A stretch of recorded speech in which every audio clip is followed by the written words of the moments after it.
नमस्ते। जैसा कि आप लोग जानते हैं, वर्तमान समय जो है यूट्यूब चैनल्स के लिए बना हुआ है, ऑनलाइन क्लासेस के लिए बना हुआ है। तो विकल्प क्लासेस जो हैं आपके लिए यूट्यूब चैनल लेकर आए हैं। इस यूट्यूब चैनल के माध्यम से आप अपने रीट की तैयारी निःशुल्क रूप से कर सकते हैं। विकल्प क्लासेस के यूट्यूब चैनल पर आज हम जो है साइकोलॉजी के सिलेबस के बारे में डिस्कस करेंगे थोड़ा-सा। मैं अपना परिचय दे देती हूँ। मेरा नाम शिप्रा शर्मा है। मेरा एमए साइकोलॉजी गोल्ड मेडलिस्ट हूँ मैं। साथ ही मेरा पीजी डिप्लोमा है साइकोलॉजी में और कई वर्षों से पिछले 7 वर्षों से जो है मैं साइकोलॉजी में अपने विषय के साथ में बनी हुई हूँ, पढ़ा रही हूँ। तो मेरा ये मानना है कि मेरे साथ साइकोलॉजी पढ़ने में आपको भी अच्छा लगेगा। और हम आज बात करें अगर कि वर्तमान समय में बहुत बड़ी खुशखबरी के रूप में ये जो रिट पात्रता परीक्षा है हमारे सामने आई है। एक चुनौती माने इसे हम, एक अपॉर्चुनिटी माने इसे हम कुछ भी कह सकते हैं इसे। तो हम बात कर लेते हैं कि अगर किसी भी परीक्षा की, किसी भी चीज़ की हमको तैयारी करनी होती है, तो सबसे पहले हमें योजना निर्माण करना होता है। योजना निर्माण करने के लिए हमें उसके सिलेबस की पूरी जानकारी होनी चाहिए कि उसका सिलेबस हम कितना समझ रहे हैं, उसको कितना समझ पा रहे हैं कि हम उसे पूरा तरह से अपने दिमाग में, अपने मन में उतार सकेंगे। हम बात करें साइकोलॉजी के सिलेबस के बारे में, हम आज सिर्फ सिलेबस के बारे में डिस्कस करेंगे। उसके बाद दिवाली के बाद 5 तारीख से कंटिन्यू जो है हमारी क्लासेस आपको निःशुल्क रूप से यूट्यूब पर उपलब्ध होंगी। आप साइकोलॉजी की तैयारी कर रहे हैं, रीट की पात्रता परीक्षा की तैयारी कर रहे हैं, आप बने रहें हमारे यूट्यूब चैनल पर और अपनी तैयारी को निःशुल्क रूप से करते रहें। आपको बहुत फ़ायदा मिलेगा इससे। तो हम बात करें कि साइकोलॉजी क्यों ज़रूरी है, क्यों पढ़ना ज़रूरी है एक अध्यापक पात्रता परीक्षा के लिए। आपको पता है एक अध्यापक जो होता है उसे सबसे पहले ज़रूरी होता है कि वो एक बच्चे के साइकोलॉजी के मन के विज्ञान को समझे। बच्चा कैसे बिहेव करता है, कैसे वह विकसित होता है, कब उसमें परिपक्वता आती है। इन सब चीज़ों की जानकारी आपको तभी होगी जब आप साइकोलॉजी का अध्ययन करेंगे। तो हम बात करें सिलेबस की, तो आप ये देखेंगे कि रिट का जो एग्ज़ाम है, इस एग्ज़ाम में आपके 150 ही प्रश्न होंगे और साथ ही 150 ही आपके अंक होंगे। नेगेटिव मार्किंग आपके यहाँ पर नहीं है। इनमें से हम बात करें तो 30 नंबर जो होते हैं वो होते हैं हमारे साइकोलॉजी के। अब मैं ये उम्मीद करूँगी, ये आशा करूँगी कि ये जो 30 नंबर हैं ये आपके पूरे के पूरे आने चाहिए। इसीलिए विकल्प क्लासेस जो है आपके लिए निःशुल्क ऑनलाइन क्लासेस की व्यवस्था कर रहे हैं यूट्यूब पर, ताकि ये जो 30 नंबर हैं ये आप हमेशा के लिए अपने बना लें। रिट के एग्ज़ाम में आपके 30 में से 30 प्रश्न जो हैं वो पूरे सही जाने चाहिए। सबसे पहले प्रश्न आपके सही चले जाएंगे, 30 नंबर आपको मिल जाएंगे, लेकिन हम ये तो देखें कि हमारे पास पढ़ने के लिए है क्या, हमारा सिलेबस है क्या। तो हम अगर सिलेबस की बात करें, हम पाठ्यक्रम की बात करें, तो हमारी सबसे पहली जो यूनिट है वो है बाल विकास की यूनिट। बाल विकास चाइल्ड डेवलपमेंट जो है उसमें हम पढ़ेंगे वृद्धि विकास की संकल्पना। देखिए किसी भी जो बच्चे का विकास है वो उसके माँ के गर्भ में आते ही या माँ के गर्भ से ही उसके विकास की प्रक्रिया को समझना हमारे लिए आवश्यक हो जाता है। तो बाल विकास की जो प्रक्रिया है उसमें हम वृद्धि विकास की संकल्पना पढ़ेंगे, विकास के विभिन्न आयाम पढ़ेंगे कि किस किस प्रकार से किन किन आयामों पर जो है बालक का विकास होता है। फिर हम बात करेंगे बाल विकास के सिद्धांत के बारे में। अगर हम इस पूरी यूनिट की बात करें तो यहाँ पर सिद्धांत जो हैं हमारे लिए बहुत इम्पॉर्टेंट चीज़ हो जाते हैं। यहाँ पर हम सिद्धांत जो है बहुत अच्छे से तैयार करेंगे क्योंकि इस यूनिट का मेन फोकस सिद्धांत रहेगा। फिर हम बात करें विकास को प्रभावित करने वाले कारक, विशेष रूप से परिवार और विद्यालय। आप ये जानते हैं कि कोई भी बालक जो इस परिवेश में रह रहा है तो सबसे पहले प्रभावित उसकी चीज़ें होंगी उसके परिवार से, फिर प्रभावित होंगी विद्यालय से। तो बाल विकास में परिवार और विद्यालय की क्या भूमिका रहती है इसके बारे में हम अध्ययन करेंगे। उसके बाद हम बात करेंगे कि अधिगम से उसका संबंध, उसके विकास का उसके सीखने की प्रक्रिया से क्या संबंध है, ये भी हम यहाँ पर डिस्कस करेंगे। अब देखिए जिन बच्चों ने एसटीसी किया है, बीएड किया है, वो जानते हैं अधिगम की जो प्रक्रिया होती है, अधिगम का मतलब होता है सीखने की निरंतर प्रक्रिया जिसमें आपका व्यवहार परिवर्तन होता है। तो किसी भी बालक के सीखने की प्रक्रिया उसके विकास से किस प्रकार संबंधित है ये हम यहाँ पर अध्ययन करेंगे। फिर हम बात कर लेते हैं दूसरी यूनिट के बारे में व्यक्तिगत विभिन्नताएं। आप लोग ये जानते हैं कि कोई भी व्यक्ति हमारे आसपास जो हैं वो समान नहीं है, सब में कुछ ना कुछ विभिन्नताएं पाई जाती हैं, कुछ ना कुछ, क्या मैं तो कहूँगी कि बहुत सारी विभिन्नताएं पाई जाती हैं। तो एक बालक दूसरे बालक से किस प्रकार से भिन्न है, इसका हम अर्थ जानेंगे, प्रकार जानेंगे। व्यक्तिगत विभिन्नताओं को प्रभावित करने वाले कारकों के बारे में हम अध्ययन करेंगे। फिर हुई बात व्यक्तित्व की। व्यक्तित्व, हर एक व्यक्ति का व्यक्तित्व जो होता है वो अलग अलग होता है। मेरा व्यक्तित्व अलग है, किसी और की हम बात करें तो उसका व्यक्तित्व अलग है। पर्सनैलिटी सबकी डिफरेंट डिफरेंट होती है। तो व्यक्तित्व की संकल्पना क्या है, व्यक्तित्व के प्रकार कौन कौन से होते हैं।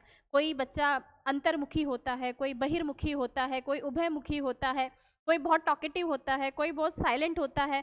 तो पर्सनैलिटी किस किस प्रकार की होती है और उस व्यक्तित्व को प्रभावित करने वाले कारक होते कौन कौन से हैं, और किसी के व्यक्तित्व का मापन आप किस प्रकार से कर सकते हैं, ये हम इस यूनिट के अंतर्गत पढ़ेंगे। फिर हम बात करें बुद्धि, इसकी संकल्पना, इसके सिद्धांत, इसका मापन और इसके बहुबुद्धि सिद्धांत और उसके निहितार्थ के बारे में आप अध्ययन करेंगे।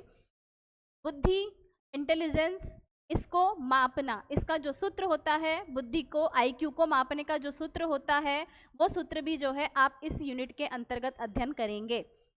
इसका मतलब हम तो बहुत कुछ सीख जाएंगे, वैसे हमने सीखा है, बीएड के अंतर्गत सीखा है हमने, एसटीसी के अंतर्गत सीखा है हमने, लेकिन हम जब रिट की तैयारी करेंगे तो हमको हमारे ये कह लीजिए कि हमारे व्यवहार में ही हमको साइकोलॉजी ले आनी है। तो बुद्धि की संकल्पना, सिद्धांत, मापन और इसके बहुबुद्धि सिद्धांत के निहितार्थ, ये सब हमको इस यूनिट के अंतर्गत पढ़ने हैं। फिर हम बात करें विविध अधिगमकर्ताओं की समझ। अब देखिए, विविध अधिगमकर्ता, अधिगमकर्ता कौन है, यहाँ पर बालक है, सीखने वाला। अधिगम करता है बालक, तो उनकी समझ, मतलब उनमें कितनी समझ है, वो किसी भी चीज़ को कितने लेवल पर जाकर समझ सकते हैं। कुछ बालक पिछड़े होते हैं, कुछ विमंदित होते हैं, कुछ प्रतिभाशाली होते हैं, कुछ सृजनशील होते हैं, कुछ वंचित अलाभान्वित होते हैं, कुछ विशेष आवश्यकता वाले बालक होते हैं, कुछ अधिगम अक्षमता युक्त बच्चे होते हैं। मतलब एक बच्चा आपकी क्लास में है, वो सुपर इंटेलिजेंट है, वो फटाक से किसी भी चीज़ को सीख लेता है, फटाफट से वो हर चीज़ को कैच कर रहा है। लेकिन उसके ही अपोजिट एक बच्चा है जो कि बहुत धीरे सीखता है, बहुत स्लो लर्नर है। तो अब ऐसा तो है नहीं कि भाई आप जो है बहुत तेज सीखने वाले बच्चे को ही पढ़ाओगे, उसी को ही समझाओगे, लेकिन जो बच्चा स्लो लर्नर है उसे मैं नहीं पढ़ा सकती या मैं नहीं पढ़ा सकता, ऐसा आप कर नहीं सकते हो। तो आपको उन अधिगमकर्ताओं की समझ के बारे में इसलिए ही पढ़ना है क्योंकि हमें सभी क्लास में बैठे हुए स्टूडेंट, चाहे वो स्लो लर्नर हैं, चाहे वो बहुत तेज गति से सीखने वाले बच्चे हैं, सब पर हमको अपना फोकस रखना है, सबको पढ़ाना है। तो वो हम कब कर पाएंगे, जब हम इन यूनिट को अध्ययन करेंगे। जब आप पढ़ेंगे साइकोलॉजी तो आप देखेंगे कि एक अध्यापक के लिए शायद सबसे अच्छा विषय यही है ना। तो ये विषय अगर इतना अच्छा है तो यहाँ हमारे 30 में से 30 अंक आना हमें सुनिश्चित कर लेना चाहिए। फिर हम बात करें अधिगम में आने वाली कठिनाइयाँ। सीखने में क्या क्या परेशानियाँ आती हैं, क्यों नहीं सीख पाता एक बच्चा, उसका पारिवारिक माहौल किस तरह का है, विद्यालय में उसे क्या परेशानी है, जो भी चीज़ें हैं जो कि सीखने की प्रक्रिया को बाधित करती हैं, कठिनाई उत्पन्न करती हैं, उसके बारे में हम पढ़ेंगे। फिर हम पढ़ेंगे समायोजन की संकल्पना एवं तरीके, समायोजन में अध्यापक की भूमिका। समायोजन क्या होता है, एडजस्टमेंट होता है। आप कितना विद्यालय में एडजस्ट करते हैं, समाज में एडजस्ट करते हैं, क्या हम बात करें कि कितना आप लोगों के साथ में इस परिवेश में एडजस्ट करते हैं। तो ये समायोजन जो है, इसकी संकल्पना क्या कहती है, समायोजन में अध्यापक की भूमिका क्या होती है। आप लोगों को पता है कि 5 घंटे एक बच्चा जो है आपके पास रहता है ना। तो 5 घंटे में आप एक बच्चे को उस विद्यालय में, उस कक्षा में समायोजित करके रखते हैं। तो अध्यापक की भूमिका बहुत बड़ी हो जाती है किसी भी बच्चे को एडजस्टमेंट सिखाने में, समायोजन सिखाने में, क्योंकि हमें हर जगह समायोजन करना है। हमें समाज में रहते हुए समायोजन करना है, हमें कक्षा में रहते हुए समायोजन करना है, हमें परिवार में रहते हुए समायोजन करना है। और साइकोलॉजी विषय की सबसे अच्छी बात यह है कि जब आप पढ़ रहे होते हैं तो आप सीख रहे होते हैं, और समायोजन जब आप पढ़ेंगे, मोटिवेशन जब आप पढ़ेंगे, अधिगम जब आप पढ़ेंगे, तो आप आपकी निजी जीवन में भी इन चीज़ों को समझ पाएंगे कि हाँ, ये विषय मेरे निजी जीवन को भी अच्छा बना रहा है, मुझे आगे बढ़ने के लिए प्रेरित कर रहा है ना। तो थोड़ा सा आप साइकोलॉजी को सिर्फ रिट के संदर्भ में मत देखिए कि भाई हाँ रिट है, रिट आई है इसलिए मुझे साइकोलॉजी पढ़नी है। नहीं, मुझे मेरे जीवन में भी कुछ अच्छा सीखना है, मेरे जीवन को भी खुशहाल बनाना है, इसलिए भी मुझे साइकोलॉजी सीखनी। ठीक है, तो हम क्या बात कर रहे थे? समायोजन की संकल्पना, तरीके, समायोजन में अध्यापक की भूमिका हमको अध्ययन करना है।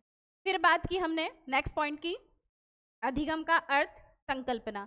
जैसे कि आपने बीएड में पढ़ा है, एसटीसी में पढ़ा है, अधिगम होता है सीखने की प्रक्रिया जिसमें व्यक्ति को व्यवहार परिवर्तन होता है।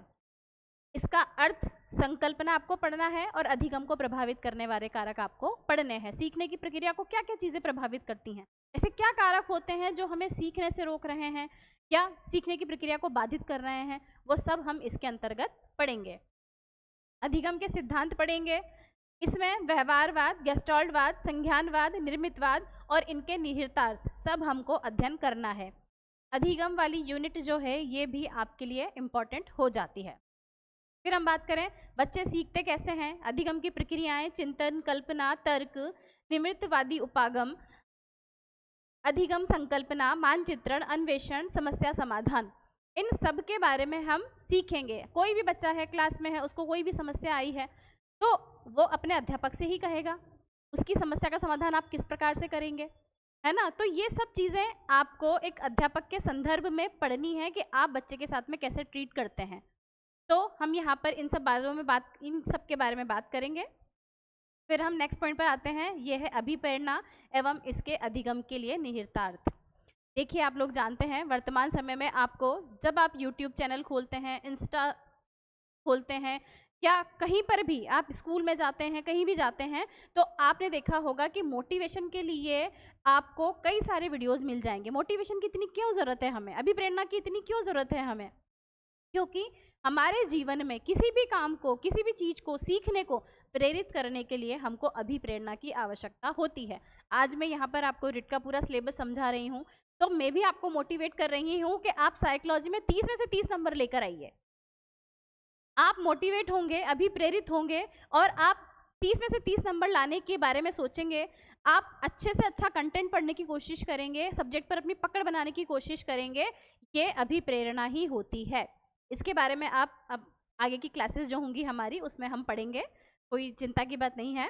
फिर है बात आगे के जो हमारे टॉपिक्स हैं, शिक्षण अधिगम की प्रक्रियाएं, राष्ट्रीय पाठ्य चर्चा रूपरेखा 2005, एनसीएफ 2005 में किस प्रकार से शिक्षा की रूपरेखा को निर्धारित किया गया, क्या क्या रूल्स बनाए गए, उनके बारे में हम अध्ययन करेंगे।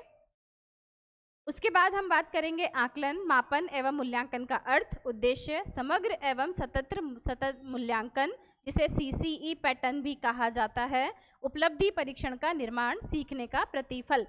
अब देखिए ये यूनिट जो है ये कहती है कि भाई आप सिर्फ बच्चे को सिखाओगे ही थोड़ी, उनका मूल्यांकन भी तो करोगे ना, उनका आकलन भी करोगे आप। तो आकलन करना है, मापन करना है, किस पैटर्न से उनको सिखाया जाए कि वो अभिप्रेरित होकर आगे की तैयारी में लगे रहें। तो उस पैटर्न के लिए सीसी पैटर्न को बेस्ट माना गया है। सतत व्यापन मूल्यांकन क्या कहता है कि भाई आप बच्चे को सिखाइए और तुरंत उसको पुनर्बलन भी दीजिए, उसको शाबाशी दीजिए, वो सीख रहा है, उसको उसके रिजल्ट का पता होना चाहिए, उसका मापन मूल्यांकन साथ में होते रहना चाहिए। वो बात की बात है, जब हम इस टॉपिक को पढ़ेंगे तो बहुत अच्छे से इस टॉपिक को पढ़ेंगे। तो अध्यापक के लिए सिखाना भी ज़रूरी है, अधिगम करवाना भी ज़रूरी है, तो मापन और मूल्यांकन करवाना भी ज़रूरी है। ये भी हमारी शिक्षण प्रक्रिया का एक भाग होता है। फिर हम बात करें क्रियात्मक अनुसंधान। देखिए क्रियात्मक अनुसंधान में क्या होगा, क्रियात्मक अनुसंधान में हम ये बात करेंगे कि आपको किसी भी बच्चे ने कोई समस्या पकड़ाई है कि सर मुझे ये क्वेश्चन समझ में नहीं आता है, इस क्वेश्चन को मुझे फिर किस तरीके से समझाना होगा, क्या करके समझाना होगा, वो सब कुछ क्रियात्मक अनुसंधान के अंतर्गत आएगा। फिर बात करें हम शिक्षा का अधिकार अधिनियम 2009, अध्यापकों की भूमिका एवं दायित्व। तो शिक्षा का अधिकार अधिनियम क्या कहता है कि 8वीं तक के बच्चों को फेल मत करो, निःशुल्क शिक्षा दी जानी चाहिए, ये सब अधिनियम के अंतर्गत आती हैं चीज़ें। तो किस अधिनियम में क्या बात कही गई है, बालकों की शिक्षा के लिए गवर्नमेंट ने किस किस प्रकार के रूल बनाए हैं, वो सब हम इस यूनिट के अंतर्गत पढ़ेंगे। और इन सब चीज़ों के निर्वहन में सबसे इम्पोर्टेंट रोल तो अध्यापक का ही होगा, तो उसकी क्या भूमिका रहती है, उसके क्या दायित्व रहते हैं, ये सब चीज़ें हम इस सिलेबस के अंतर्गत पढ़ेंगे। मैंने कोशिश की है कि जो पाठ्यक्रम है हमारा वो मैं बहुत अच्छे से आपको समझा सकी हूँ या फिर आपको समझ में आया होगा। अब हम ये बात कर लेते हैं कि रिट का जो एग्ज़ाम है इसमें 150 प्रश्न आएंगे आपके। 150 प्रश्न, सभी प्रश्न 1 नंबर का होगा, आपकी कोई नेगेटिव मार्किंग नहीं होगी। तो मतलब 150 प्रश्न आएंगे तो 150 ही नंबर के आपके प्रश्न आएंगे, ठीक है। उसमें से 30 नंबर जो हैं वो हमारे साइकोलॉजी के हैं। इसके अलावा जो भी हमारे सब्जेक्ट हैं उनमें शिक्षण विधियां भी आएंगी जो कि 10-10 नंबर की होती हैं। अब आप सोचो कि 30 नंबर तो ये और शिक्षण विधियों के 10-10 नंबर, तो इन पर अगर आपकी पकड़ बन गई तो आप तो वैसे ही बहुत अच्छे नंबर ला सकते हो। इस पात्रता परीक्षा को पास करने के लिए आप योग्य बन सकते हो। तो जिन चीज़ों पर हम हमारी पकड़ बना सकते हैं उन पर हम हमारी पकड़ बनाएंगे। अब देखिए प्रश्न जो आएगा उसमें आपको इस बार से ही 5 ऑप्शन दिए जाएंगे, ठीक है। 5 ऑप्शन जो होंगे आपके उसमें 5 ऑप्शन जो होंगे आपके जो 4 हर बार ऑप्शन होते थे, आपको कोई प्रश्न पूछा गया कि अधिगम क्या होता है, सीखने की प्रक्रिया होती है, या जो भी 5 ऑप्शन आपके सामने आए हैं उन 4 ऑप्शन आए हैं, उन 4 ऑप्शन में से अगर आपका सटीक आंसर कोई बैठता है तो आप उसे टिक करिए, उसे OMR शीट में भरिए। लेकिन अगर आपको आंसर नहीं देना है तो आपके पास में जो 5वां एक ऑप्शन है जिसमें कि आप आंसर देना ही नहीं चाहते, अनुत्तरित रहना चाहते हैं, है ना। तो अनुत्तरित रहते समय आपको उस 5वें ऑप्शन पर टिक करना है या गोले में उस 5वें जो ऑप्शन है उसको फिल कर देना है, ठीक है। आपका प्रश्न की कोई नेगेटिव मार्किंग है नहीं, तो आपको सभी प्रश्नों के आंसर आपको देने हैं यहाँ पर। अगर आप कोई प्रश्न का आंसर आपको लगता है कि नहीं ये मुझे नहीं आ रहा है, तो आप कोशिश तो पहली बात है ये करिए कि आप उसके आसपास भी अगर पहुँच पा रहे हैं, क्योंकि साइकोलॉजी तो ऐसा विषय है जहाँ पर आपको नॉलेज, अगर आप रेगुलर क्लासेस में रहेंगे तो आपको बहुत अच्छी नॉलेज मिलेगी। विकल्प क्लासेस की यूट्यूब जो क्लासेस हम चला रहे हैं इस पर आप रहें, इसको आप देखें, तो ये आपके लिए बहुत बेनिफिशियल रहेगा। तो हम बात कर रहे हैं कि हमको आंसर लगाना ही लगाना है, अगर अनुत्तरित रहना है हमें तो 5वां ऑप्शन जो है हमको यूज़ करना है, ठीक है। तो आप सभी को जो है दीपावली की शुभकामनाएं। आप सभी अपना त्यौहार मनाइए, लेकिन आपको तैयारी करनी है। ये सारे टॉपिक हमको बहुत अच्छे से तैयार करने हैं, बहुत अच्छे से पढ़ाई करनी है। तो इसके लिए विकल्प क्लासेस के यूट्यूब चैनल पर आपको क्लासेस के लिए कंटिन्यू बने रहना है। और 5 तारीख के बाद से जो है हम आपकी रेगुलर क्लासेस टॉपिक वाइज चलाएंगे और कोशिश करूँगी मैं कि बहुत अच्छी क्लासेस जाएँ, बहुत अच्छे से आप सीखें। थैंक यू, धन्यवाद।